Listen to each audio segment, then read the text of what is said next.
Almost unbelievable. But the world's first VR headset that literally kills you if you die in the game has just been created. The man who invented it, Palmer Luckey, is a leader in VR, a government contractor, and the creator of Meta's Oculus headset. So this is the real deal. The headset is hooked up to 3 explosive charge modules that sit above the screen. The charges are aimed directly at the user's forebrain, and should they go off, would obliterate the head of the user.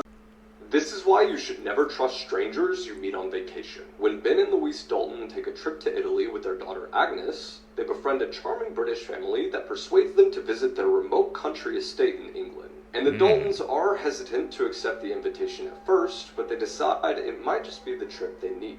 But once they get to Patty and Kira's remote, secluded farmstead, far away from anyone and everything they've ever known, Ben, Louise, and Agnes discover that who they thought this British family was on vacation isn't exactly who they are at home. And over the course of the trip, they spot several red flags, but each time Patty assures them that there is good reason for his unique behavior. But when the daughter Agnes discovers that something evil is about to happen to the family, they've had enough. But it might just be too late. But if you want to know what happens next, you'll need to check out Speak No Evil in theaters now. Okay, that's based off the movie. Die in 8 minutes. Okay, so the sun may have exploded and we wouldn't even know it for at least 8 minutes. Light from the sun takes 8 minutes and 20 seconds to hit Earth. Meaning if the sun suddenly blew up, we actually wouldn't know for that period of time. This is because light travels faster than anything else and we wouldn't be able to hear an explosion from space. While this can cause a lot of anxiety, our sun will never explode. It doesn't have enough mass to create a supernova. A star needs to have a mass of 10 times that of our sun in order for it to explode.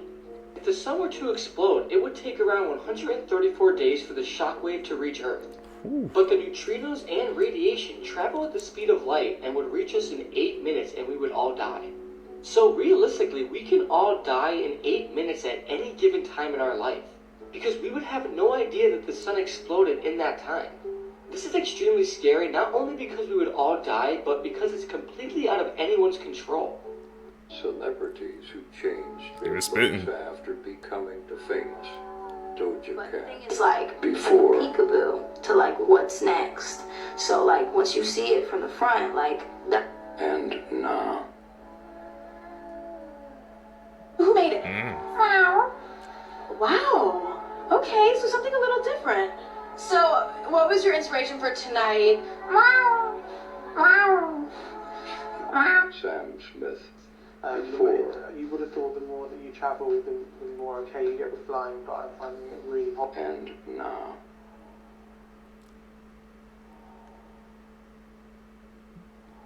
This is crazy. Melanie Martinez. Before. And now. This is a sneak peek that nobody knows about. So people have been asking about the Crybaby perfume restock, and we can't do that just because the manufacturer doesn't exist anymore. So these videos of Diddy with Justin Bieber when he was only 15 years old are resurfacing, and the one thing that I want to ask is, why was a 40-year-old hanging around with a 15-year-old? Why did no one think that was an issue or a red flag? And also, listen to what he says in this clip. They're having the times of their lives, like you know, where we hanging out and what we doing. We can't really disclose, but it's definitely a 15-year-old's dream.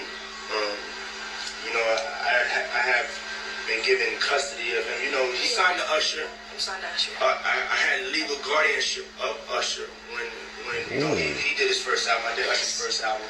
I don't have legal guardianship of him, but for the next 48 hours, he's with me. So yeah, and we gonna go full crazy. Going crazy. Crazy.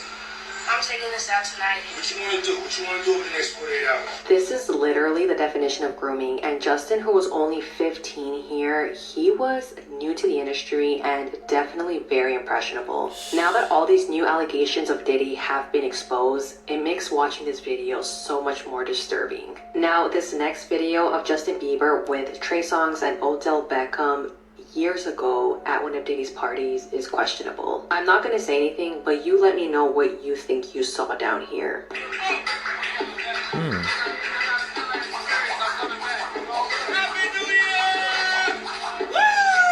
Top 5 most Christian. This Diddy case, bro. I keep saying, man, it's gonna get even more uglier, bro, man. Because I feel like anybody who's connected doing those things with him, man, they all gonna be going down with him. Damn, but imagine being that young 15, you like new in the industry, you don't know what the heck is going on, and like you hanging out with Diddy. I mean, at the time nobody knew, but we have no idea what, I guess what transpired in those 48 hours. It's wild to think about.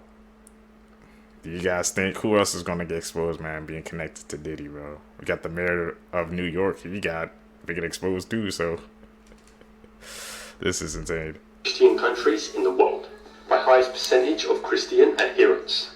Russia 73.6, United States 79.5, Brazil 90.2, Philippines 93.1, Mexico 95. These are the top 5 craziest things revealed by this year's unprecedented global droughts. So at number 5 is the creepy hunger stones in Germany and Czech Republic. They were used to mark desperately low river levels and forecast famines. This one from 1616 says, "If you see me, cry." In 4th place is Hitler's Black Sea Fleet, which sank in 1944. A whopping 10,000 explosive devices were found hidden within the exposed wreckages. In 3rd place, we've seen the extreme drought over in China reveal 3 ancient Buddha statues that are estimated to be over 600 years old. In 2nd place, and moving over to the USA, the droughts in Texas have revealed unbelievably well-preserved dinosaur footprints that date back more than 100 million years. And then the number 1 wildest thing that these droughts are exposing is a whole lot of dead bodies. Now, there's been reports of dead bodies being found in drying lakes around the world, but none more than in Lake Mead near Las Vegas. So far, there has been 4 separate discoveries, one of which was the body of a man found crammed inside a rusting metal barrel. Experts are predicting that dozens, if not hundreds more, might be found. What the hell's going on in Lake Mead? A gang of vicious otters attacked an innocent jogger and left her hospitalized. The 8 hungry beasts charged through a recreation park looking for... How you nearly get packed up by a group of otters? I see a lot of comments saying that, making fun of the woman, and you know me, I'm not gonna miss a chance to spread the gospel on this malicious, mame-happy tube warrior with teeth. Y'all know about the honey badger, an aggressive bull-cut bully weasel, a certified felony ferret with an alleged affinity for ball biting, a homicidal mobile Oreo that fades venomous snakes as a side hustle. Call it an erectile dysfunction the way they could put a snake out of order. There was one honey badger who nearly got sentenced subtracted by a group of lions, spent weeks in an animal ER just to get released and immediately try to run it back fresh out. We've been through this bush was a literal manifestation of a walking middle finger, but imagine if they were a little more intelligent, ran in packs, and could run fades on land or water. Well, I just described why you otter put respect on this furry halo effect of salt sausage. Otters are in the same family as wolverines and honey badgers. They're just social and considered more intelligent. And believe me, a river otter on its own is already a cell block D menace. I couldn't even tell you what crimes getting committed here. And they're a whole lot less cute when you've seen them massacre a monkey at a zoo. That is a Jujutsu Kaisen level jumping with a waterboarding for dessert. Then you got the fact that otters in the Amazon can grow to 6 feet long, and I'm an honest 5'11". And you can kind of see how a hydrodynamic hood-affiliated honey badger can attitude adjust a jaguar. Look at that, all gas, just in reverse, dead ass like a donkey in a hearse. So before you go making fun of this woman, understand that gang violence is not a laughing matter, especially when it's otter mafia. These are 8 horrifying facts that will probably You was spitting, bro. Sometimes you laugh, talk, and cry in sleep. It's often a spirit sitting beside you in bed. You are more likely to be bitten by someone in New York than to be bitten by a shark. The human head remains conscious for 20 seconds after being decapitated. If you search up this number on Google, you'll find people with their heads in fridges. Gelatin is made out of bones. That's right. The melted marshmallow in your hot chocolate is melted animal bone. It's good stuff. You have no way of really knowing if everyone experiences reality and consciousness the same way you do. If a panda finds a fresh carcass, they'll eat it. And last but not least, your phone is likely spying on you right now as you're watching this. Yeah, there's a lot more. Like for part 8. Yeah, we need that part 8, bro. I need my phone spying on me, man. The theory is the Teletubbies are based on a group of mentally ill children that were abused and killed in a Bulgarian mental facility, infamously known as La La Land in the 1960s. Each Teletubby character is based on one of these unfortunate children. Lala was inspired by a child who suffered from a severe facial disfigurement that forced her to smile constantly. Her unsettling appearance and tragic life were softened into the playful, happy character seen on the show. Tinky Winky represents a deaf child who was cruelly tied to a fence outside the facility, left to suffer in the freezing cold until he developed severe frostbite. His tragic story was turned into that of the large purple Teletubby, known for carrying a bag that seems to symbolize his isolation. Dipsy was based on a malnourished child who was so sick that he spent days lying in his own vomit, forgotten by the facility's staff. His pale green color and slightly sickly demeanor in the show are said to reflect this horrifying past. Quote, "The smallest and reddest of the Teletubbies was actually inspired by a child who fell into a fire, resulting in severe burns that permanently scarred her, hence why her Teletubby color is red." Hey man, the Teletubby theories, bro. We know watching these clips together, man, how this media we be consuming it be based on like some true stories, dark stories as well. So we can't throw out that theory. Probably some truth behind it as well. Here are 3 of the most disturbing facial reconstructions and the chilling backstories behind them. But before we get started, I did make a YouTube channel for everybody who requested. If you want to subscribe, the link is right in the bio. Alright, let's get into it. Number 1. The Irondequoit Jane Doe. Found buried in a shallow grave in New York State, the manner of death was ruled as suspicious, but there were no signs of trauma found on her body. Once found, her remains were so badly decomposed that it's suspected she may have been buried there for up to 30 years before being uncovered. Number 2. The Philadelphia teen. Discovered to have been shot and possibly burned, his remains were found near the railroad tracks in Philadelphia in 1977, and he was the victim of a horrific homicide. To this day, he has never had any friends or family that have come forward to claim his identity, and he remains unknown. Number 3. The Swimsuit Boy. He is one of the only unidentified bodies to come from the Dean Coral serial killings. Discovered buried beneath the shed, among others, his remains were wearing a multicolored swimsuit, hence the name. And it's not at all that this is a bad reconstruction. It's actually unsettling to me because it's pretty good. When you're looking at it, it's almost like the eyes are looking right back at you. It's that realistic. But what makes it all that more eerie is that it's linked to a missing boy that no one has ever claimed. He was right, those ears, those eyes were like piercing through your damn soul. The moment she was caught poisoning her husband. Not once, not twice, but multiple times. It all started when U.S. Air Force employee Roby Johnson was stationed in Germany back in March of 2023. With him was his wife, Melody Johnson, who had filed for divorce, but they still lived together while it was being finalized. He began noticing that his morning cup of coffee was tasting a bit weird, but continued on drinking it for around 3 weeks. He eventually decided to test it with a pull test strip, and it showed high levels of chlorine. That is when he launched his own internal investigation and caught her in the act. She was caught multiple times on video pouring bleach into his coffee maker.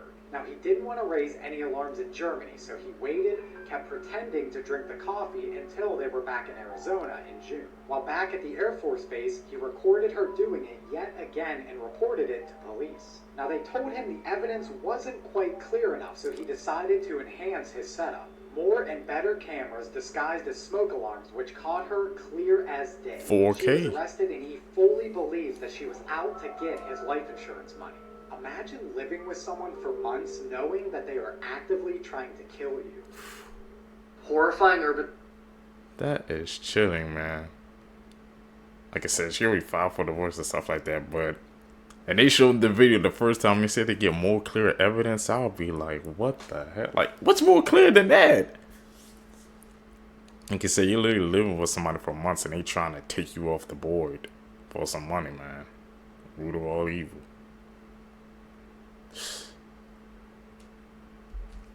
Urban Legends Part 1. This, my friends, is La Llorona, also known as the Weeping Woman. She's the frightening figure of a heartbroken woman who drowned her kids in a river and is now damned for eternity to find their bodies. If you hear her cry, it's already too late.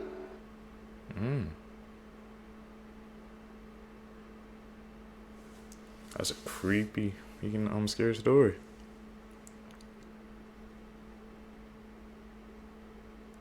It's an edit, man. Call it like we see it, bro. Call out any edits that you see.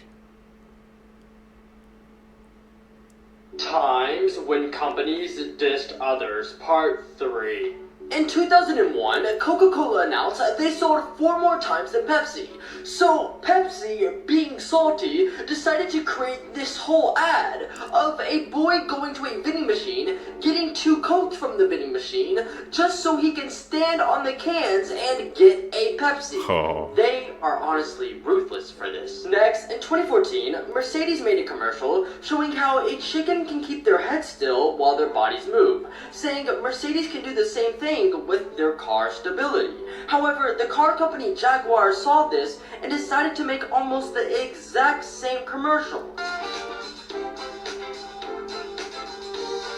Word for word, bar for bar, bro. You copied my whole flow. But at the end, a jaguar straight up destroys the chicken. That's cruel. This gymnast forgets to salute to the judges, and they get very butthurt about that. So the gymnast lands it well, but now is the point where he should salute to the judges, but he forgets that. And this is what the judges do.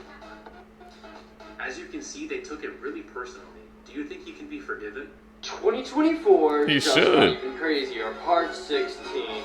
Firstly, a Canadian man who was about to go on an upcoming camping trip used Google Maps to see the area that he was going to be camping.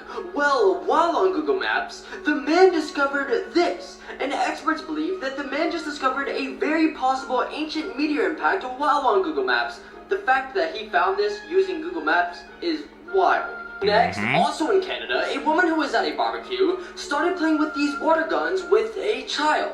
Well, while playing with the water guns, she accidentally sprayed the neighbor who was cutting grass next door. Well, the man got angry and called the police, and somehow the woman was charged with assault with a weapon. Finally, a 57-year-old man was about to have burgers when the burgers were frozen together. So he got a kitchen knife to separate the burgers, but while he tried to separate them, he accidentally stabbed himself and the man unfortunately passed away. R.I.P. This is horrible. Whatever you do, do not look up what this guy did. Now, you may know this guy, TJ Lane. He did a horrific school shooting back in 2012. You probably don't know what then happened when he went to court.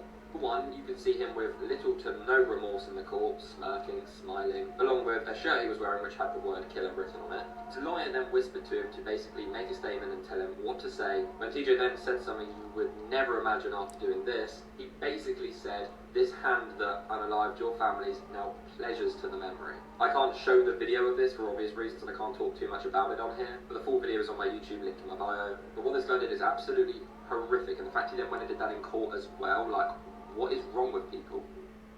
People have no remorse, man. I always say they're the most dangerous people alive, man. You have to have remorse for your actions if you did something that horrific.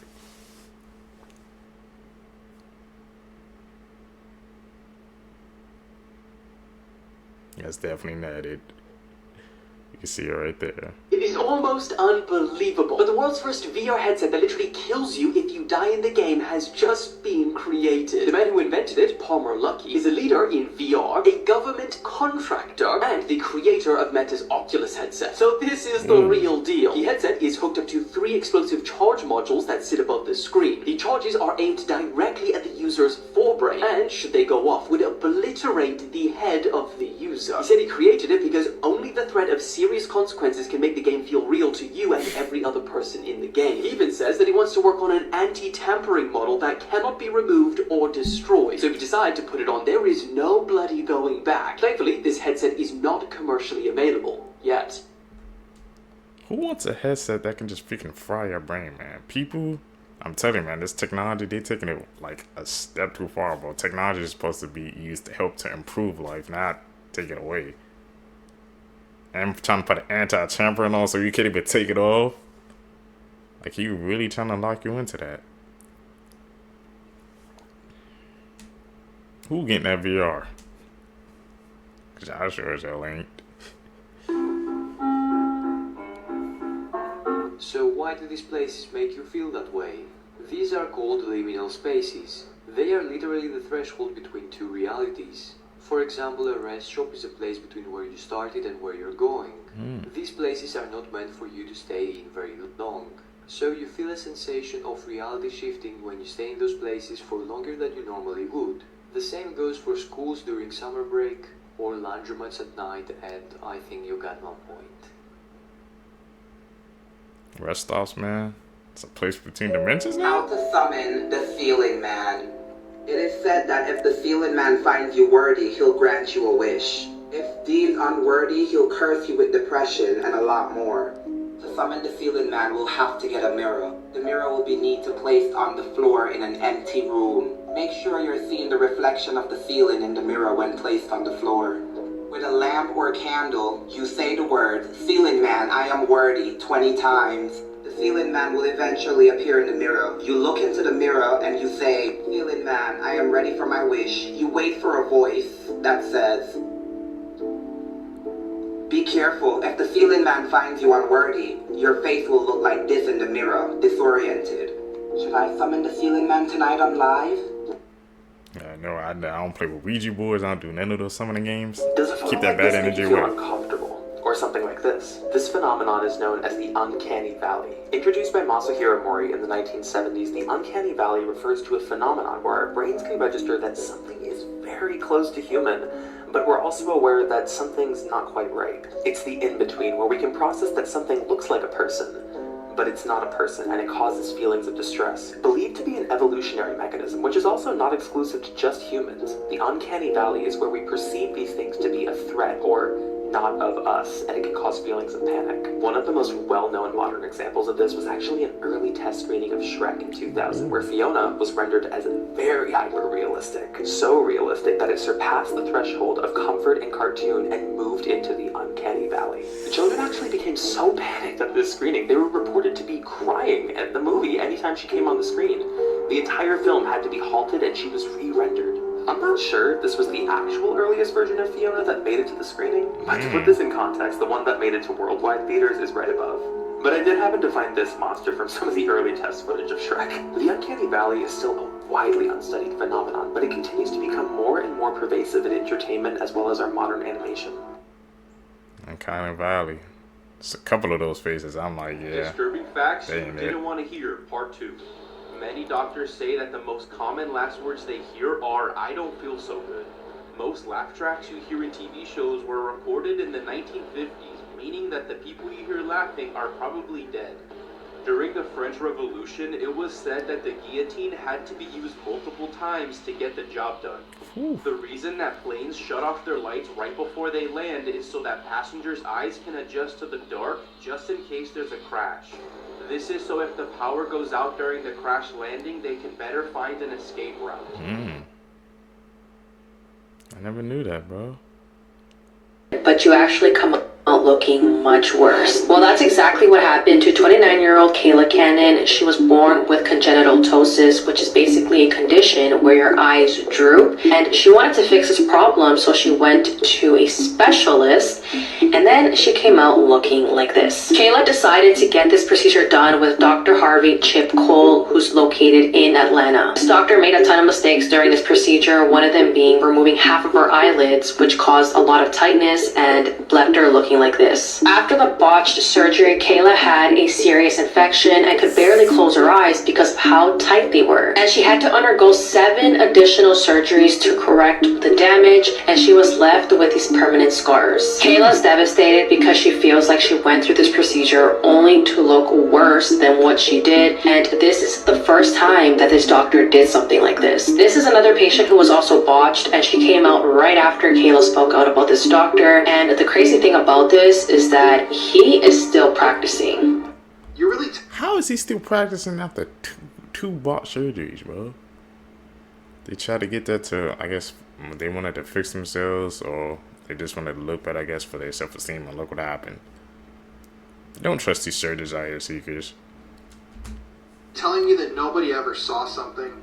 Not one of these people heard or saw something that they shouldn't have heard or seen. None of these celebrities knew what Diddy was doing. I mean, it's frankly very hard to believe. Everyone's been around that friend who gets a little too drunk and says something that they shouldn't. So you're telling me that P. Diddy never got too drunk, too high, too whatever, maybe even too comfortable around some of his elite friends and never said anything about what he was doing?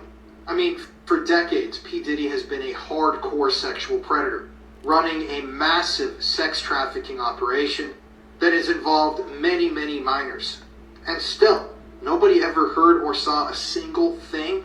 I mean, with the amount of parties that P. Diddy was having and the people that he was inviting, these seemed like pretty big events that he would have to prepare for all the time. And it seems like one person in his organization would tell somebody something, right? Well, I guess not. We should just trust all of these people because they will always tell us the truth. At least, that's what we're told to do. But I don't buy it. Somebody saw something.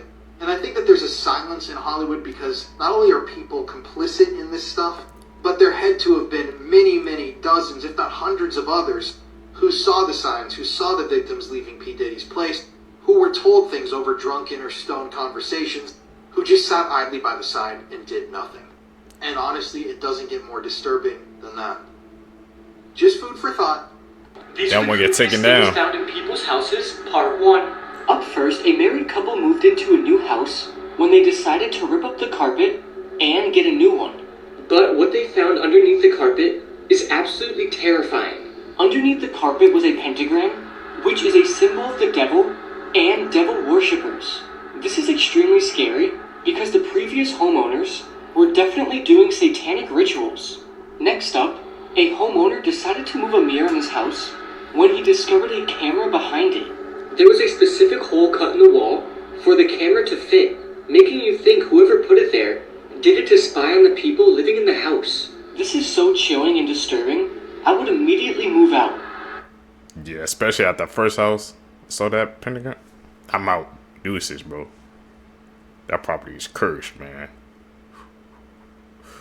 We definitely out. Sea monsters are real, and there's a big one under the ocean. Let me explain. Bangladesh legend talks about an eel longer than eternity with a head the size of a town that could swallow up entire armies. They called it Anantesha, but after strange evidence surfaced, officials got involved. But every attempt to study this monster was a catastrophic failure. Visions of eyes in the darkness haunted anyone swimming in the area, even long after they had gone home. Those that have seen the eel say it oozes a mysterious goop in the water that drives you to pure insanity. Tests were then run on the fluid and found it could be used as a powerful sedative and memory-wiping amnesia serum, amnestics. Though its full length has never been observed, it's theorized to be about 1 megameter in length, or roughly the size of France. Big water noodle. However, right now it is fully motionless, with studies saying that it's currently sleeping, meaning you could swim right up to the thing until it wakes up. See, this isn't just Anantesha. This is SCP-3000. This is the last photo of Chris Creemers, a Dutch tourist that went to Panama on a jungle hike with her friend in 2014. The mystery of their disappearance still remains unsolved today, so let's talk about what we know. So this photo was taken on April 1st, 2014. When the parents of Lisanne Froon, the friend that came with her, and Chris Creemer's parents stopped receiving updates, they got worried and traveled to Panama to find their daughters. They were accompanied by police when they arrived on April 6th, and they scoured the forest for 10 days trying to find their daughters. Now, after about 10 weeks or 2.5 months, a woman turned in a blue backpack belonging to Froon. It had a camera and a phone in it. Creemer's phone was turned on intermittently between April 5th and 11th with the incorrect pin being entered. Froon's phone died on April 4th. What they found in the photographs was disturbing. 90 flash photographs were taken intermittently between 1 and 4 a.m. One of the last photos had Creemer's hair with blood all over it, and it was a photo of the back of her head. 2 months after the back were turned in, they discovered some bones. They found a pelvis bone and a foot bone, and upon analysis, it belonged to Froon and Creemer. It's even weirder, upon all of the bones and the findings they found, there are no discernible marks of trauma or any marks on their bones at all. So it's still a mystery on how they might have died. And it still remains unsolved 10 years later today. Froon's bones appear to have skin on it still, and then Creemer's bones appear to have been bleached. Because of the cleanliness of this scene, I don't think an animal got to them. That was my initial thought on reading this story. I think somebody who does this a lot got to them. Because somebody did this very swift and clean, and they really left no evidence to be found.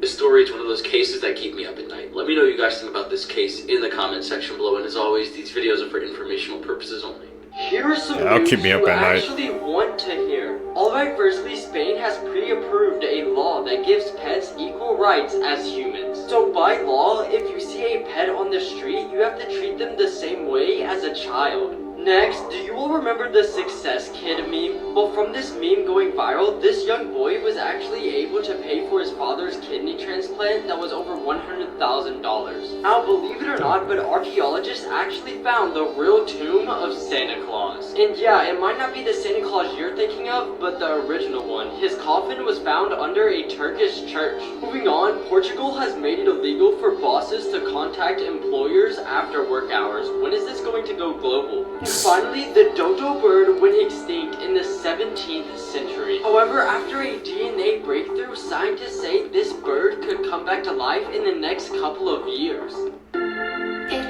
I'm kind of iffy about the last one, especially with the dodo bird. When you mess with the ecosystem like that, you don't know how that can affect everything else, man. It went extinct. Just let it lie. I don't like when they be messing with the laws of nature. Just a cigarette and it cannot be that bad. Honey, don't you love me? And you know it makes me sad. Just a cigarette like you always used to do. I was different then. I don't need them to be cool. Weird I remember facts the you Chris did not Watts know one. about. In 1981, 3 young men found the murdered body of a woman laying in a roadside ditch in Ohio. She was known as the Buckskin Girl because of the poncho she'd been wearing, but police struggled to identify her for decades. That was until 37 years later, in 2018, when DNA analysis identified her as hitchhiker Marcia King.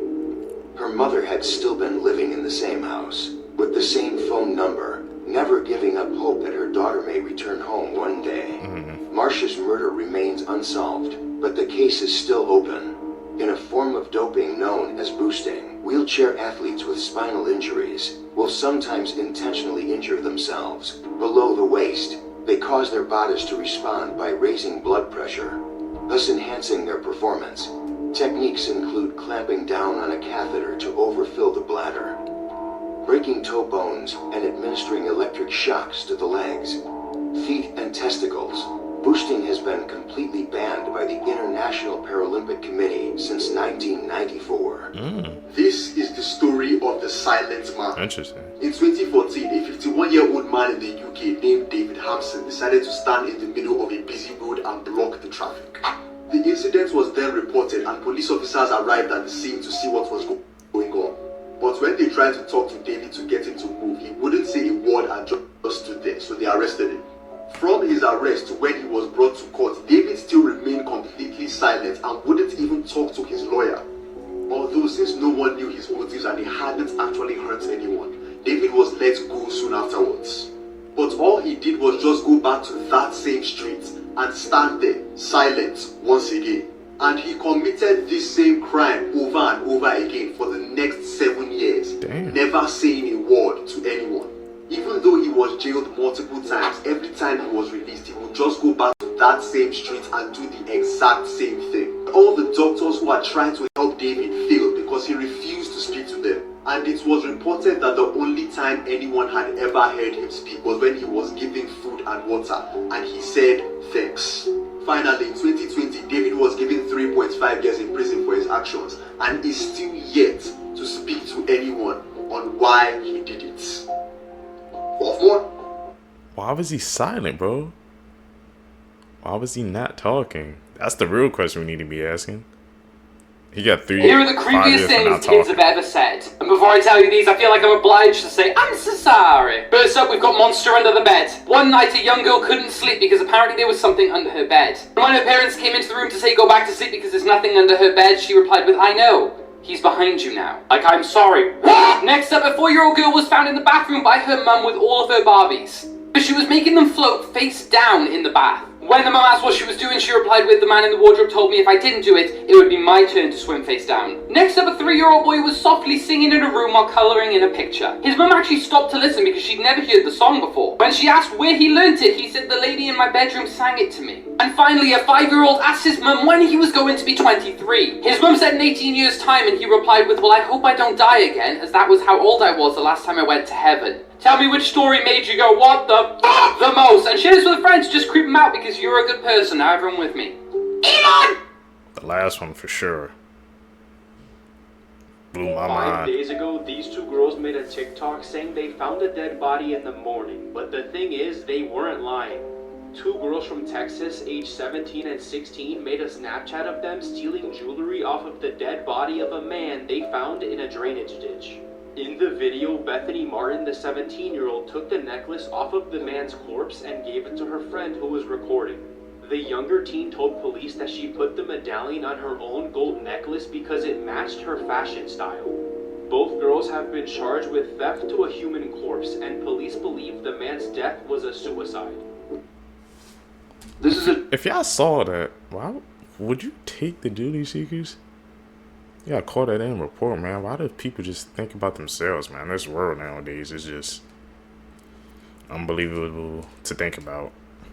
True Horrifying Story Part 30. This story took place in Medina, Saudi Arabia in the year 2001. And the person who said this story is Dr. Yasser Qadi. He's someone that is known in the community of the Islamic Da'iyas. There are exorcists from all religions, Muslims, Christians, and Jewish. And their job is to perform an exorcism session on a person who is possessed by a demon or a jinn. When Dr. Yasser was a student, he studied in Medina. There was a known exorcist that practiced ruqya for many years, and Dr. Yasser wanted to learn from him. Back at the dorm of the Islamic college, there was a student that is a fresh convert, just recently converted to Islam. He barely knows anything about the religion, small bits of the Quran, does not know the ahadith, and doesn't know the big scholars in Islam. One day, the students were reading Quran out loud back at the dorm, and this new convert student starts to scream and roll on the ground. They knew he was possessed, so they called Dr. Yasser. Now remember, Dr. Yasser was still a student back then. He was not an expert in exorcism. He goes there and has a 2-hour session of ruqya, the ruqya that he recently learned, trying to kick out the demon out of this kid's body. As he reads Quran, he would see an alien-like movement on the kid's body. His skin would ripple up and down. A human being cannot do this intentionally. He would follow the movement with his hands, reading the Quran, and he would see it move somewhere else. After the session was over, the kid looked fine, and they got lunch for everyone to eat. They say Bismillah, and they ask the new convert to join them for lunch. He said, "I'm not hungry, it's okay." As they were eating, one of the students drops a piece of his food on the ground and ignores it. The convert student immediately jumps like a snake, picks it up and gobbles it down with his left hand. Dr. Yasser lets the food go and gets up, knowing that this kid is still possessed. He tries to intimidate this demon by shouting, "I'm gonna bring Sheikh bin Uthaymeen to read on you." Now, Sheikh bin Uthaymeen is a huge Islamic scholar, and he passed away around that time in January 2001. This kid laughs hysterically with a raspy demonic voice. He gets up and he asks, "Are you going to bring him back from the dead?" This is when they all realize that this wasn't a human entity that spoke. How can this new convert know who Sheikh bin Uthaymeen is? And why would he say he's not hungry but ate food that dropped on the ground? And how was his skin rippling? Jinns can harm you, and the harm is tangible. This is not a joke. Being possessed is very real. Even to exorcists, it's very dangerous, and only people with very strong faith can do it. Creepiest home camera footage. In 2017, a mother in Billings, Montana woke up in the middle of the night to a notification on her phone. Her phone was synced to a baby monitor she had set up in her infant daughter's room. On this night, upon being alerted, she opened the app expecting to see her daughter awake in the crib. But instead she saw this. A man she didn't know is seen crouched down in the room. She saw this and ran to the room to retrieve her daughter and run out the house. She didn't see anyone in the room but wasn't exactly looking. When she called the cops, they arrived and conducted a search of the home but didn't find anything. A very odd detail is that it was found that nothing but the remote to a dog show collar was stolen from the house. Who this man is and how he got in the house is still unknown. Be careful. You never know, man, who's in there lurking. She got her daughter and ran out. Smart move. Submechanophobia is a fear of human-made objects submerged in water, and this could be partially or entirely underwater. So something like a ride where the animatronics come in and out of the water would trigger this. Some of the popular imagery associated with this fear comes from a Japanese folklore park, where a trio of river monsters rise out of a pond. Someone with this fear also may not like the idea of an underwater shipwreck. They may even not like the idea of a buoy. A part of submechanophobia is that people are scared that they could get stuck next to or underneath the underwater object, or that something more dangerous might emerge out of the foreign object, like a body or something, especially if the object is old and abandoned. This could also maybe lead you to believe that it is haunted. Yeah. You guys had that fear of objects in the water? I think I'm okay with that. I have a few more pieces of information to add to the video that I made about missing aspiring LA actress Chanel Banks. This is coming up on your For You page and you don't know what I'm talking about. Go watch the video, but also here's the synopsis. 36-year-old Chanel Banks has been missing since before Halloween. Her cousin is looking for her. Her husband has not been very cooperative. He says he tracked her AirPods to Texas. Police went to Texas. They found someone who says they are Chanel. The body cam footage was seen by the cousin, and she says it is not Chanel. Anyways, the cousin has made a GoFundMe. I think it is for private investigative services and also for the cost of living and eating and stuff while she is in LA because she does not live in LA. But in the description of this GoFundMe, there's some other information that I thought was important to go over. So it does say their last contact with her was October 30. However, 2 welfare checks were performed on November 7th and 2 more on November 8th. I don't know what triggered those welfare checks, but keep that date in mind, November 7th. So Danielle says that on November 10th, so only a few days later, my aunt, she says, which I'm assuming is Chanel's mom, and I were able to get into the apartment. So very quick after they realized something was wrong. The only items we did not locate are her phone and laptop. She also does not have her vehicle because it's parked in her garage. At the very bottom here it says, we noticed on November 10th, that is when they arrived. November 10th, they noticed that her husband had a busted lip and marks and scratches on his neck and arms. Police were called on November 10th and they took pictures of his injuries, which he did not have 2 days ago when police did the last welfare check. The husband says she does not want to be found. She will reach out when she's ready. He claims he doesn't know where she is. He says he hasn't seen or heard from her since November 7th. Remember, that was when the first welfare check was called in. But LAPD have told us because there's no signs of foul play, there's nothing they can do. And also that they're going to hire a private investigator. I have so many thoughts about this, and unfortunately none of them are positive. And it just makes me sick to my stomach hearing these details, knowing how so many of these cases pan out. And I feel like this one is just checking all of the boxes. Red flag, red flag, red flag. First off, if someone's going to go somewhere and they don't want to be found, why would they not take their car? Second, why would they only take their phone and laptop and not their wallet, their purse, their dog? I also really, really want to know the path that those AirPods took. He says he tracked them to Texas. Did they happen to go through any postal service locations? Did they travel on a highway? That would be very helpful information. There's so many other things that I could say about this, but I'm going to leave it at that. Let me know what you think. As promised, That's insane, the man. accused of protecting this sorry excuse of a man, please meet the still practicing attorney accused of purchasing a 13-year-old girl in 2022. Cartel Benjamin Skuman is 35 years old and appeared today in the Johannesburg High Court, pleading not guilty to the multiple charges, 26 to be precise, against him. He is currently the co-accused in a horrific trial detailing gross negligence and abuse of minors. The mother of the girl in question, 38 years old, has also pled not guilty to the charges laid before her. The trial, however, will resume on the 4th of November, where she will continue with her plea. Seeing as there's 73 charges against her, Skuman is still out on bail of 30,000 rand following his 2023 arrest. According to media sources, he is still registered as an attorney practicing under CBS Attorney. The Legal Practice Council, however, has also confirmed that there are 3 active complaints against him, none of which are connected to this case. As the trial continues next week, I'll be sure to keep you updated. And for those asking, yes, I will be covering this case in depth and in detail on my channel once the trial has concluded. Until the next one, Bella out.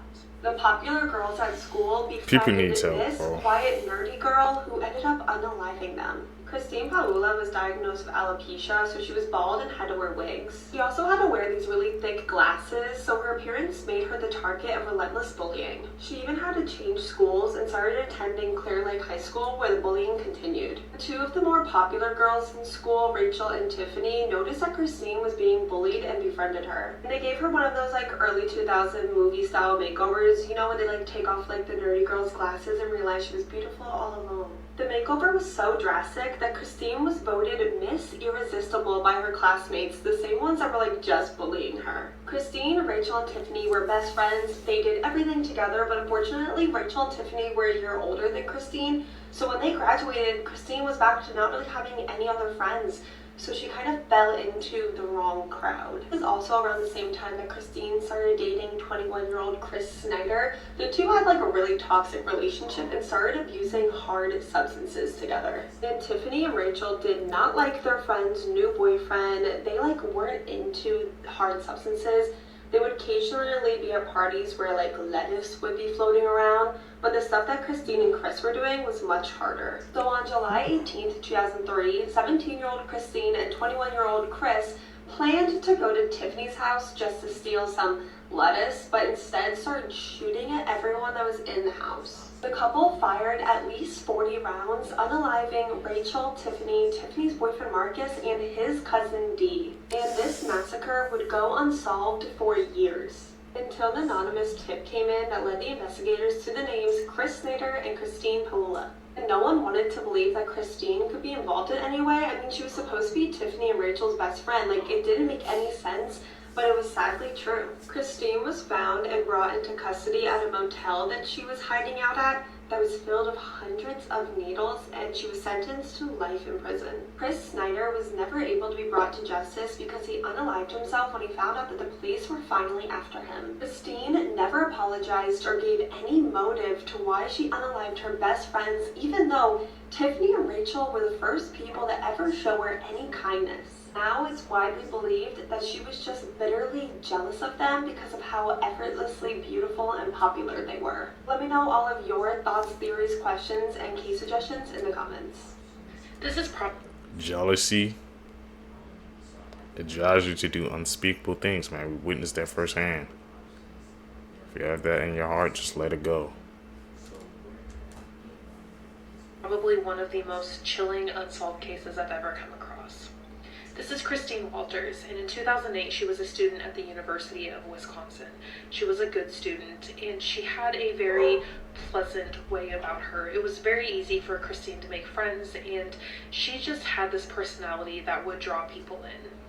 Recently, Christine had started looking into the more spiritual side of things and had started teaching yoga and Pilates and was going to more health store foods and just looking at a more holistic way of taking care of her body, if that makes sense. So in 2008, she decided that she wanted to go spend some time in Portland, Oregon with a few of her friends. She had planned to stay there for 3 weeks and bought a two-way ticket. But towards the end of this trip, Christine decided that she had fallen in love with the area and wanted to stay a little bit longer to explore a little more. Christine was also becoming more and more involved in a group called Green Life Evolutions, and this group has since been disbanded because many people believed it to be a cult. Christine decides to stay on the East Coast, and in September of 2008, she moves to Humboldt County, California. At the beginning of this trip, Christine would call her family frequently, keeping in touch with them often, letting them know what was going on. But as time went on, she would call less and less, and she also wasn't working as much, so this would often lead her to call her family occasionally to get some money. Her dad would even send her $1,000, but this would remain completely untouched in her bank account.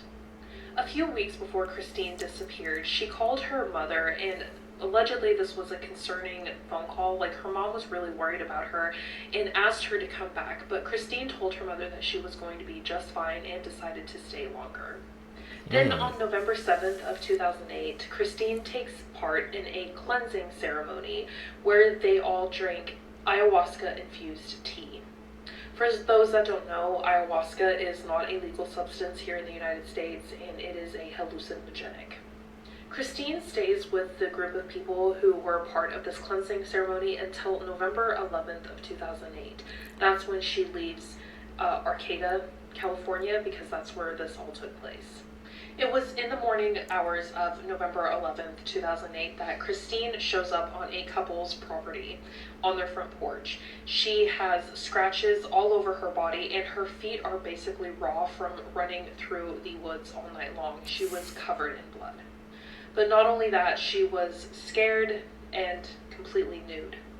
Christine was taken to the hospital, and there she told doctors and police that she was running from demons who were chasing her. We'll get into more in part 2. It'll be down in the comments. Fascinating as fuck. Jeremy Meeks, the man whose mugshot was so sexy that it landed him a modeling contract while he was still in jail. He served 13 months, and shortly after his release, he walked in New York Fashion Week. Eric Money is the only player to score points for both teams in a single NBA game. When the Nets played the Sixers in 1978, he scored for the Nets before being traded to the Sixers in the middle of the game. In World War II, British soldiers used well bikes, a small motorcycle that could fit in an air canister and be dropped out of planes with a parachute. On New Year's Eve in 2020, a friendly soccer match was played between rival drug cartels. However, it quickly became not so friendly when the match ended with 16 deaths and 5 severe injuries. During the making of Prince of Egypt, animators who failed or messed up were sent to work on Shrek. This was seen as a form of punishment known as getting Shreked. Getting Shreked? You guys, Seekers, man, that proves right there, bro. You never know what could happen, man. They got sent as a form of punishment, but Shrek, you know, that kicked off that franchise, man. So you never know, man, what life's gonna take, what road it's gonna push you down, man. One door closes, another opportunity opens, man.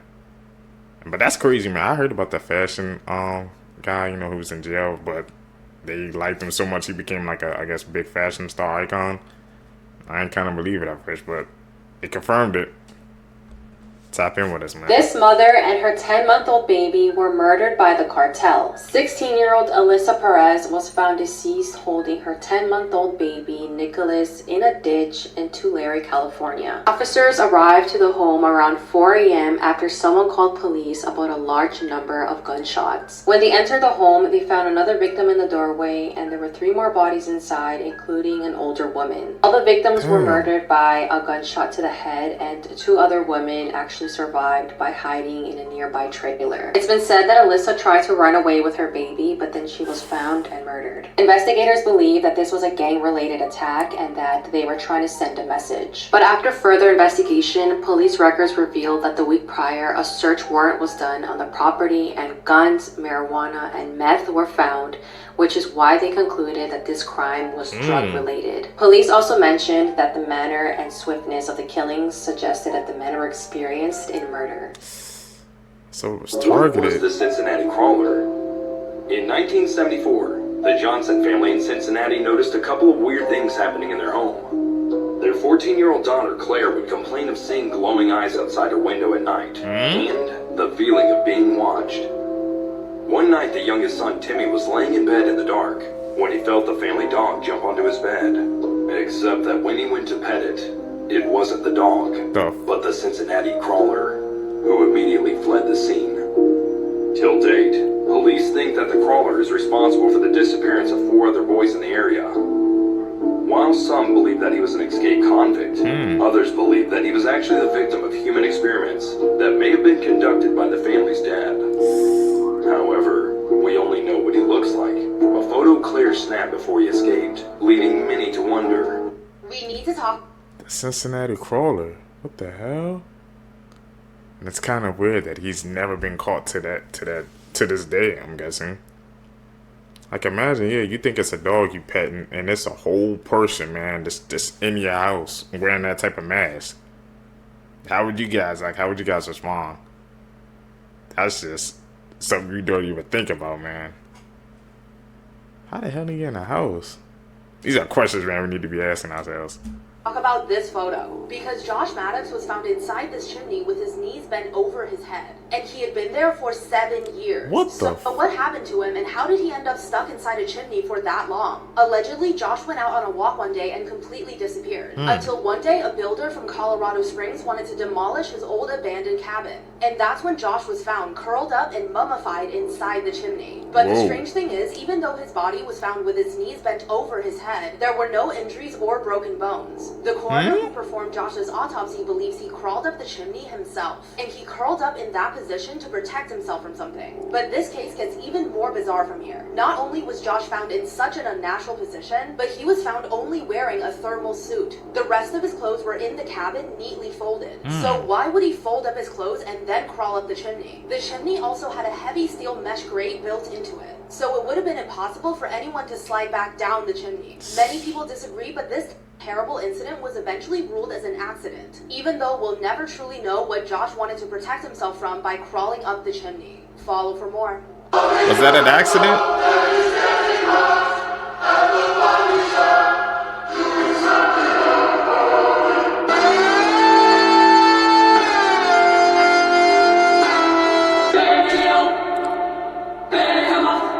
The heck?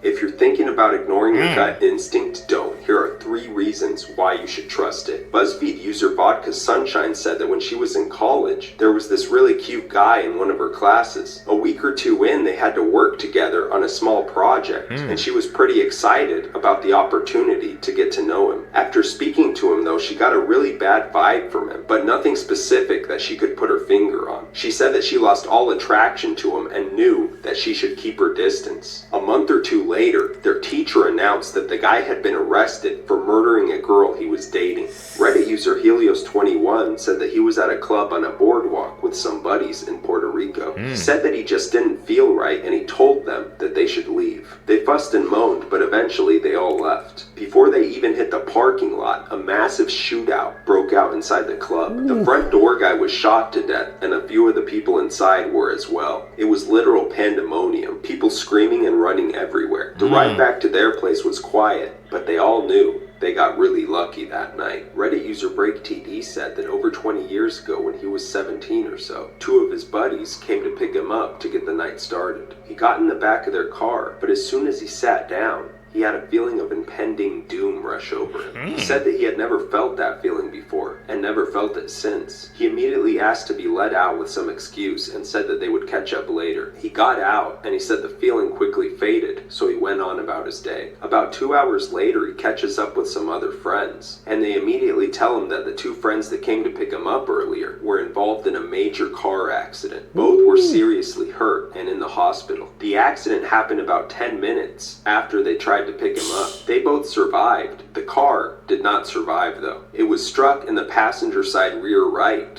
where he would have been sitting. Reddit user BreakTD said that he was pretty positive after seeing the damage done that he would not have survived. The orphan.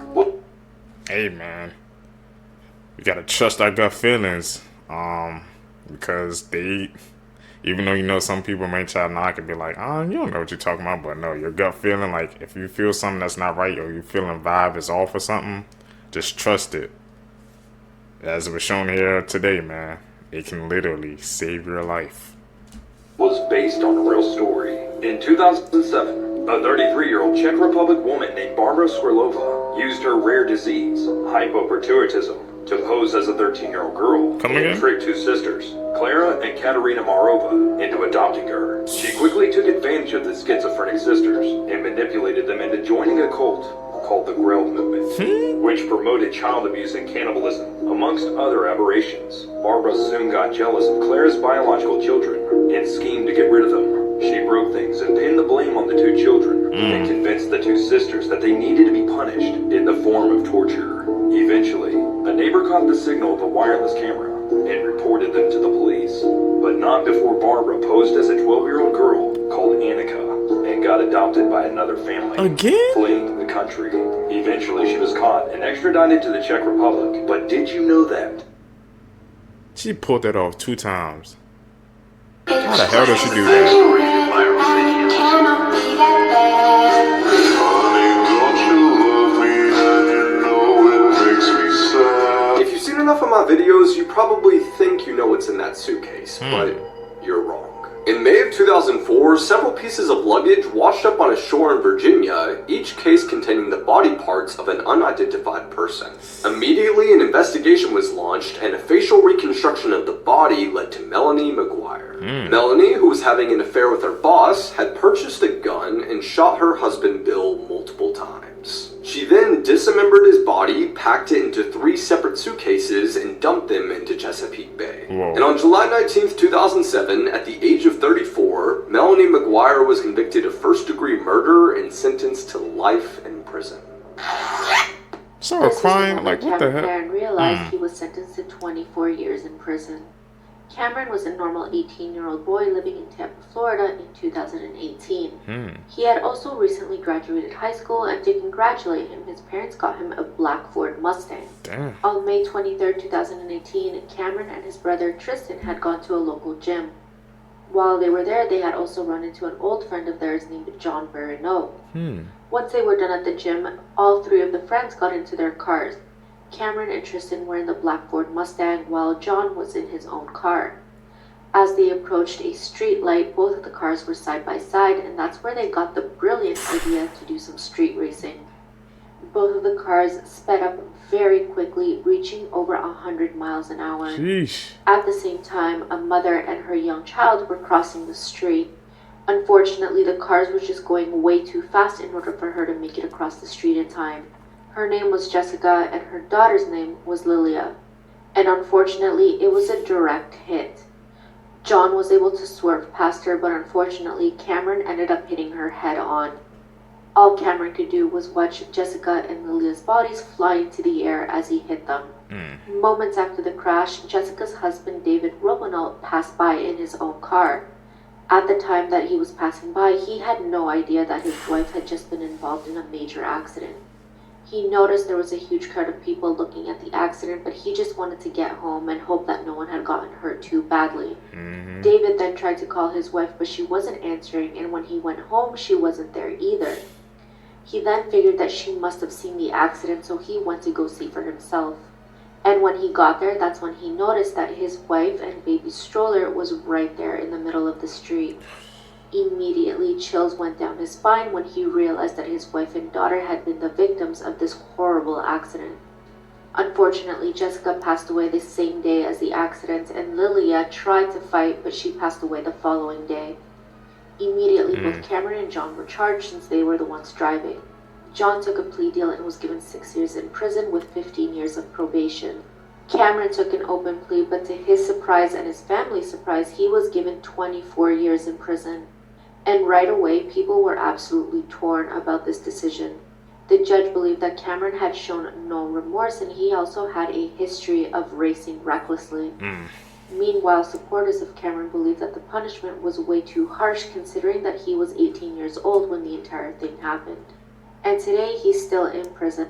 Let me know what you guys think. This is part 2 on the case of 16-year-old Susana Morales and how a police officer has been accused of murdering her. Near Susana's body, police found that belonged to 22-year-old Miles Bryant, who was currently a police officer for the Doraville Police Department. When detectives discovered that a police officer was found near the crime scene, they were very confused. I mean, this can't really be a coincidence. They start looking deeper into Miles, and that's when they discovered that on July 27th, Miles actually reported as missing. He claims he accidentally left his truck unlocked and that someone broke into the truck, they stole his weapon, they stole his military ID, and they also stole his wallet. Now, Miles filed this police report at around 11 a.m. on July 27th, just 2 hours after Susana's family had reported her as missing. Now, what are the odds that this guy's weapon was stolen 2 hours after Susana was reported missing? And then that same weapon was found near Susana's body. Just didn't make sense, so detectives looked further into him, and that's when they discovered that Miles Bryant actually lived at the Sterling Glen Apartments, the same apartments that Susana was at the night that she disappeared. Not only did he live there, but he also worked as a courtesy security officer for the building.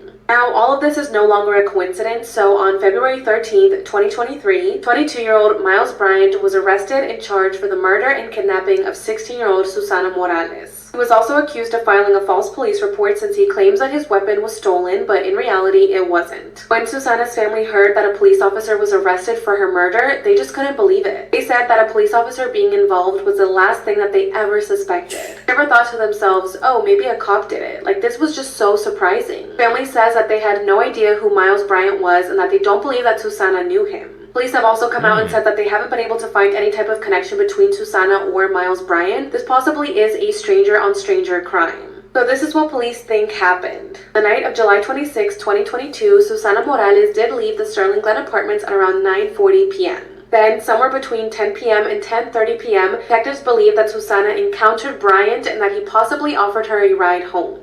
He did have his patrol car with him. He would always take it home with him. So police don't know if he did use his car or his power as a police officer to lure Susana into his car. Maybe he saw Susana walking home by herself and he decided to approach her and said, oh, I'm a cop, I can give you a ride home. It's possible that he did use his power as a police officer to get Susana to get inside his vehicle and to trust him. Detectives believe that somewhere between 10 p.m. and 2 o'clock in the morning on July 27th, Susana was killed. The cause of death has not been revealed yet, but at this time detectives don't believe that she was... Yes, the weapon was found near her body, but they don't believe that's what killed her. As police dug further into Bryant, they discovered that he had a history of stalking and harassing women. For now, Bryant remains behind bars, and I just truly hope that Susana Morales gets the justice that she deserves. Buster Murdaugh has finally put out a statement. Buster is the son of Alec Murdaugh, a former South Carolina lawyer who was recently convicted of murdering his wife and son, aka Buster's mother and brother. Buster testified for his father's defense in the trial, but there have also been a lot of rumors and suspicion around Buster's involvement in the death of a 19-year-old man, Stephen Smith. Stephen Smith was found dead on the side of the road on July 8th, 2015. One pathologist said that it seemed that he had been hit by a vehicle. However, the team that responded to the scene said that there were no vehicle debris, no skid marks, or injuries consistent with someone being struck by a vehicle. Really? There was no real evidence that he was struck, but his death basically was ruled accidental. About 2 years ago, when investigators started looking into the deaths of Maggie and Paul Murdaugh, they also reopened the investigation into Stephen Smith's death. This was because of information that they learned while investigating the murders. There has recently been a lot of suspicion online that Buster and or Paul could have been involved in Stephen's death. Since then, Stephen's family have raised money to exhume his body and do a private independent autopsy. They are seeking a new, unbiased look at his body and an accurate determination of his cause of death based on facts. This will be happening soon, and they are hopeful that he will get justice. Since Buster's father was convicted of the murders, there's been a lot of suspicion around him and his potential involvement in Stephen Smith's death. Nothing has been proven, and it's all alleged so far. But today, Buster Murdaugh came out with a statement. He said, I have tried my best to ignore the vicious rumors about my involvement in Stephen Smith's tragic death that continue to be published in the media as I grieve over the brutal murders of my mother and brother. I love them so much and miss them terribly. I haven't spoken up until now because I want to live in private while I cope with their deaths and my father's incarceration. Before, during, and since my father's trial, I have been targeted and harassed by media and followers of this story. This has gone on far too long. These baseless rumors of my involvement with Stephen and his death are false. He continued, I unequivocally deny any involvement in his death, and my heart goes out to the Smith family. I am requesting that the media immediately stop publishing these defamatory comments and rumors about me. So as I said, everything that has come out about Buster's potential involvement in Stephen's death is alleged. Nothing has been proven. Hopefully the new independent autopsy will provide some answers and clarity as to what happened to Stephen. And hopefully if he was killed by somebody and his death was not an accident, he will get justice. What do you guys think, Suitcase? I mean, there's a lot of stuff that wasn't adding up about the case, but they say it was alleged so far. I mean, we're just going to have to check that up and see if anything else happened with that case. To see if there's more to it. It sounds like it. Story of Kicia Williams, a 16-year-old girl murdered while recording what would be her last TikTok video.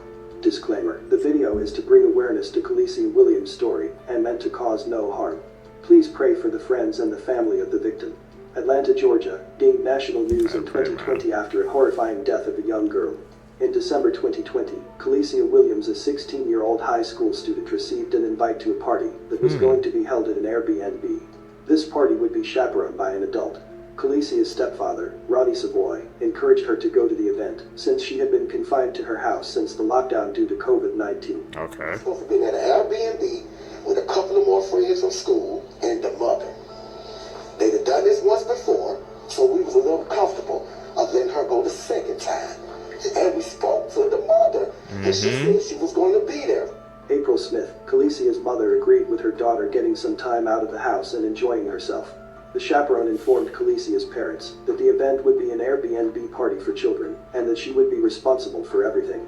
The parents felt at ease and decided that sending Kicia to spend the night would be good for her. Alright. At 12:02 a.m., Kicia is seen performing a dance routine in her TikTok video when someone suddenly entered her room without knocking. The teen looked shocked and afraid that suddenly stopped filming her video. The sound of gunshots could be heard from her room a few minutes later. Partygoers were unaware of what happened to Kicia.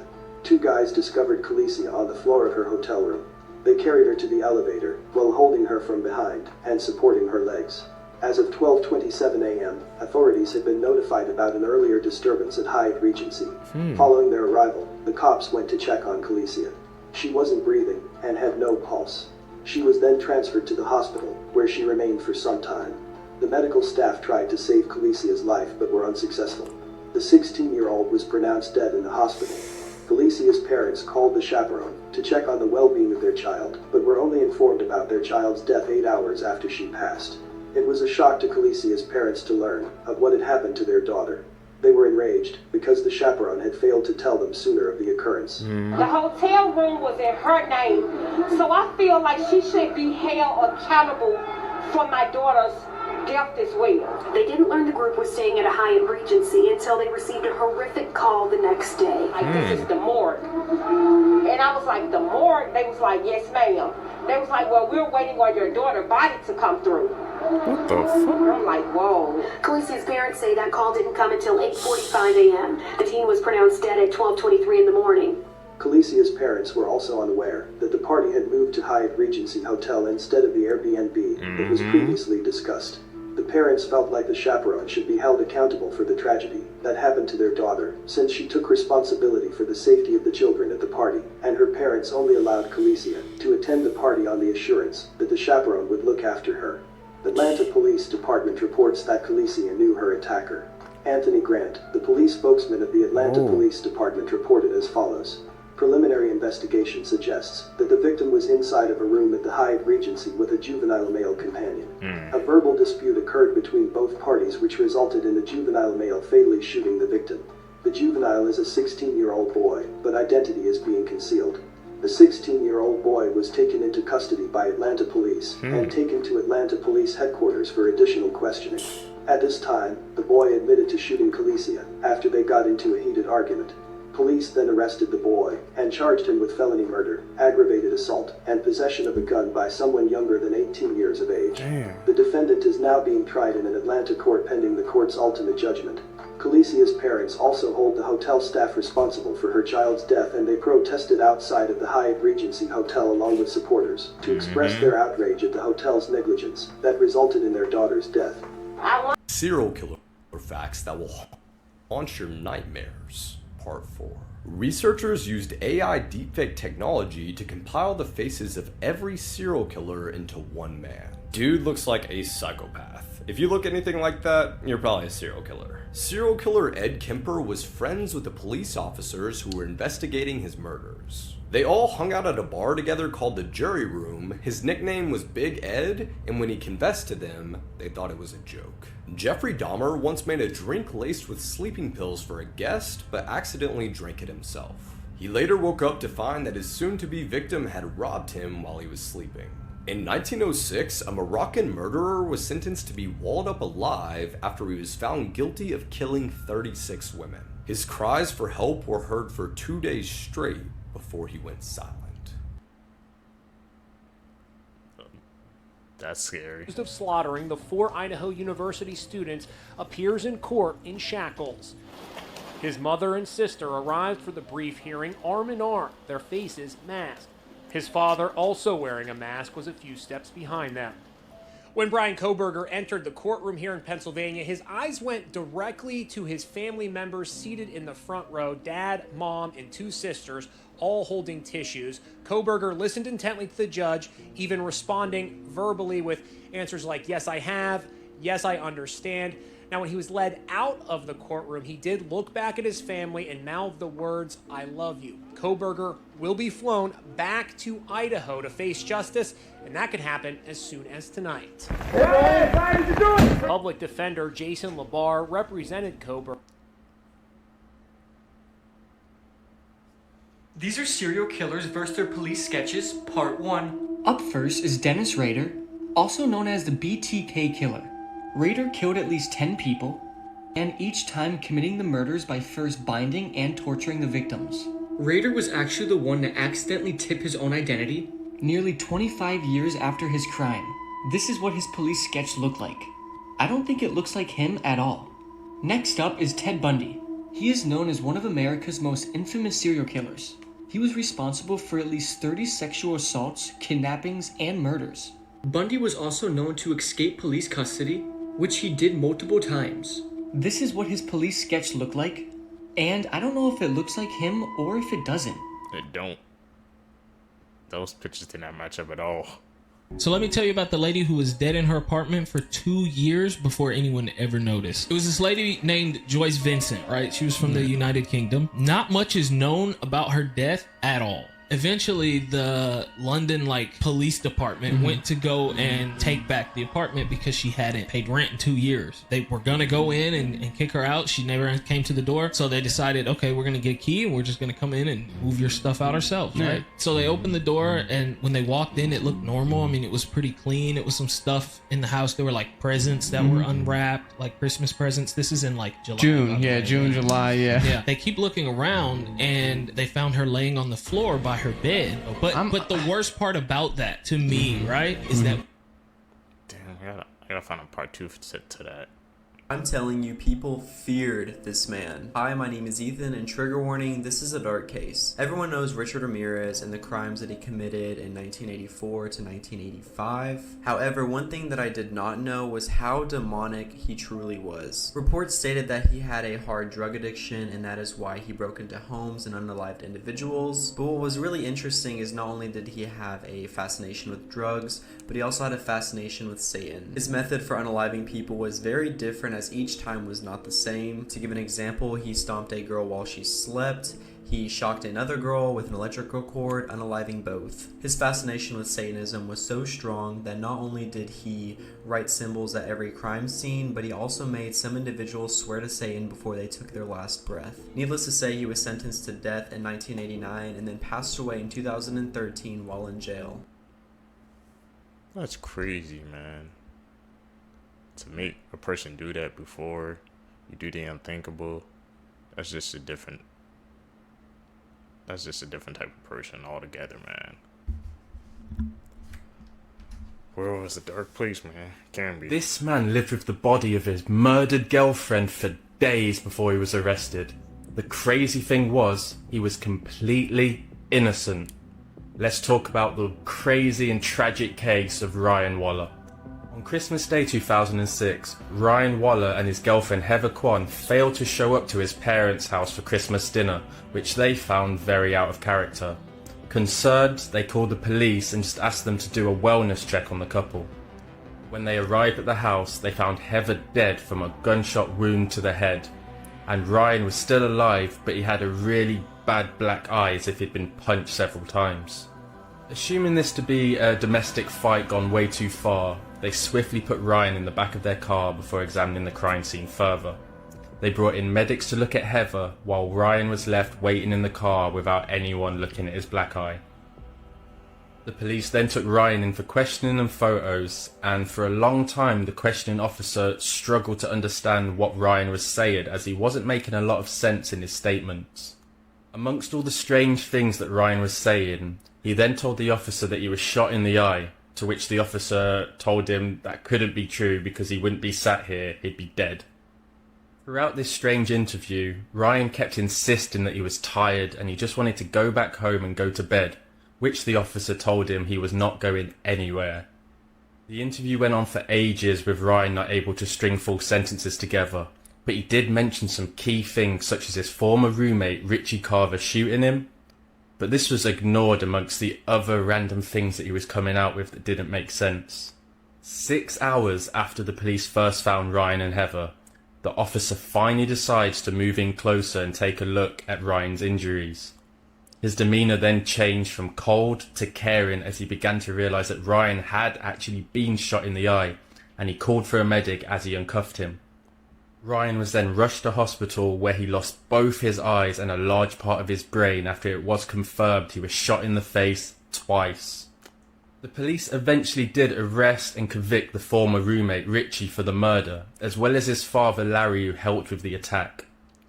The police received a lot of blame for taking so long to help Ryan, and sadly, Ryan suffered a lot of seizures from his injuries and unfortunately died 10 years later at the young age of 28. And that concludes this incredibly tragic story. Like and follow for more true crime cases just like this one. Can't blame people be mad at the police. Hi everyone, welcome to a new series called Celebrities You Didn't Know Were Kidnapped. Today we're going to be talking about the not very well-known kidnapping of Jessica Alba. Now, this is not something that Jessica's talked about publicly, but when she was 15 years old, she was kidnapped from set from her first ever show, Flipper. The story goes that Jessica was filming in Miami when she started receiving weird phone calls. She didn't really think much of it because she figured it was just a fan that got her number. The specific details have never been released, but we know that Jessica was taken for 14 hours and found tied up and blindfolded in the trunk of a car. When she was found, she wasn't able to recount a lot of the details to the police, but also she was severely traumatized and it sounds like she was blindfolded for a lot of it. In general, though, this is just kind of a small part of Jessica's dark past. She was raised in a really religious community that completely shamed her for her looks. Like basically being told it was her fault that older men were looking at her because she was just too pretty. This is just the first of a few stories we're going to tell though, so follow along for more. I mean, no wonder she wants to talk about. That's probably no. It was traumatic for her. Kid up there while she was working on the show. What is wrong with people?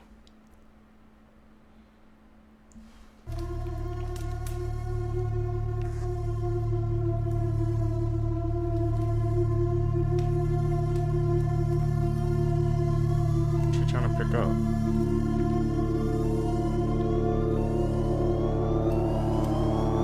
What is that?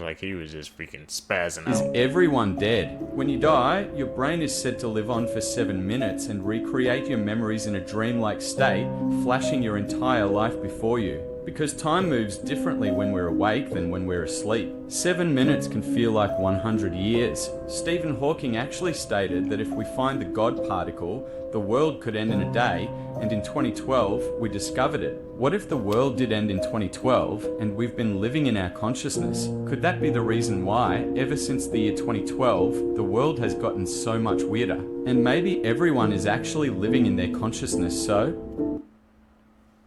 It's actually interesting. The world's been on since 2012. Paul's former girlfriend, Morgan Doughty, and she's interviewed at length all through this documentary and has so much to say, so much insight because she spent so much time with this family. She vacationed around the world with them. She was at Moselle all the time. She was like photographed with them. She was part of the family. And so when they asked her the question, do you think it was possible if like Alex Murdaugh could actually kill his wife and son? I expected her to say, no, I really don't. And that's not what she said. This SLED agent showed up to my work and she wanted to get DNA samples of my hair, my fingerprint, and my spit. Me being involved with the family, I can understand. But I looked her in the eyes and I said, do not overlook Alec Murdaugh. So she knew. I mean, she ran a family that long. People pick up on things that other people will miss. Have you ever heard of the Villisca Axe murders? There was this serial killer that came in, and somehow this guy was able to come into the house, kill 2 parents and 6 kids, all in one house with an axe. Tiny house. Without getting caught at all. And to this day, it's an unsolved murder. One of the few times we actually had to leave. So halfway, like after doing a little tour with the tour guide, he was telling us all these stories. Our buddy was like feeling like he's gonna throw up, and it was just like really odd. Like that doesn't happen every time. The most gruesome part about it is the killer used the blunt side of the axe, so you can still, because we went there to investigate, you can still see like the axe markings in the ceiling when he was going back to go down. On the top floor there was like the parents' room, but then right like 5 steps down a wooden creaky hallway was the children's room where there was 4 of them, and then there was 2 more of like their daughter's friends that they were hanging out with that were downstairs that got murdered as well. Damn, Sam McColby, they be investigating some weird July stuff. 29th, 2019, 45-year-old Colin Dowler was biking down some logging trails on a mountain in British Columbia. As he came around the corner of one of these trails, he saw off in front of him about 100 feet, there was a 350-pound male grizzly bear looking directly at him, and then it started walking towards him. So Colin weighs his options. He's not armed except for a small pocket knife with like a 2.5-inch blade, and that's it. So he decides he's not going to run, he's not going to try and get around it, he's going to stand his ground. So he gets off his bike, puts the bike in between him and the bear, and just begins talking to the bear. Now the bear walks all the way up right next to him and begins to pass him, and Colin is relieved, but as soon as the bear does pass him, it wheels around and tries to get behind Colin. So Colin, he takes his bike, he rips it around, puts it between him and the bear again, and he actually says to the bear, he goes, "Hey man, I know I'm in your territory, we don't have to do this." But this does nothing to deter the bear. So Colin, he grabs his backpack, which is full of food, and he throws it to try and distract the bear. It does not distract the bear. So he takes out his hiking pole and he puts it on the bear's forehead to try and push the bear back. This doesn't work. The bear just grabs the pole and rips it out of his hands. And by this point, the bear is now taking powerful swipes at Colin's bike. So not knowing what else to do, Colin just takes his bike and he just throws it at the bear. But the bear just immediately charges over the bike and it grabs Colin by the midsection in its mouth, right under the ribs on the left side. It lifts him up in the air and it just runs with Colin in its mouth like 40 or 50 feet off near a ditch where it slams him to the ground and then it jumps on top of him, pinning Colin to the ground with his body. Now Colin is trying to gouge its eyes out. This isn't working. He grabs its cheek, like its lips, and he's trying to like peel its lips back. This isn't doing anything. And then Colin realizes he's about to die a horrible death. He's looking down. He can see his side is ripped open. His kidney is showing. He can hear the bear's teeth grating against his femur bone as the bear is basically attempting to eat his thigh while he's alive. And Colin at this point just basically is thinking of his wife and his children and resigned to the fact he's about to die a horrible death when he remembers that 2.5-inch pocket knife he's got, and he knows it's his last shot. So he reaches in, he grabs it, and he jams it as hard as he can into this bear's neck. There's a gout of blood that washes over Colin out of the bear's neck, and the bear immediately lets go and just walks away. So Colin, not even able to believe that that just worked, he cuts himself a tourniquet, he tourniquets his leg, he bikes down to a logging camp where 5 loggers give him medical aid, they call him medevac, he's taken to a hospital, he is given immediate surgery, and doctors are able to save his life, and he would eventually make a near full recovery. He beat a grizzly bear with a pocket knife. Damn. That sounds something out of a movie. Like, they can legit make a movie about that. That's movie plot stuff right there, man. Man, that's insane. Could you guys survive that? Seekers, could you guys do that? Beat a grizzly bear with a pocket knife. I mean, he was in the bike. I would have tried to book it, man. I'm out. Seekers, if you guys made it with me to the end of the video, you're a true seeker seeking the truth. I really appreciate the support. Make sure you guys leave a thumbs up in this video. Also, comment down below. Don't forget to hit that post notification bell also so you always get notified when I upload my next videos. You guys are going to catch in the next one, man. I'm out. Peace, YouTube.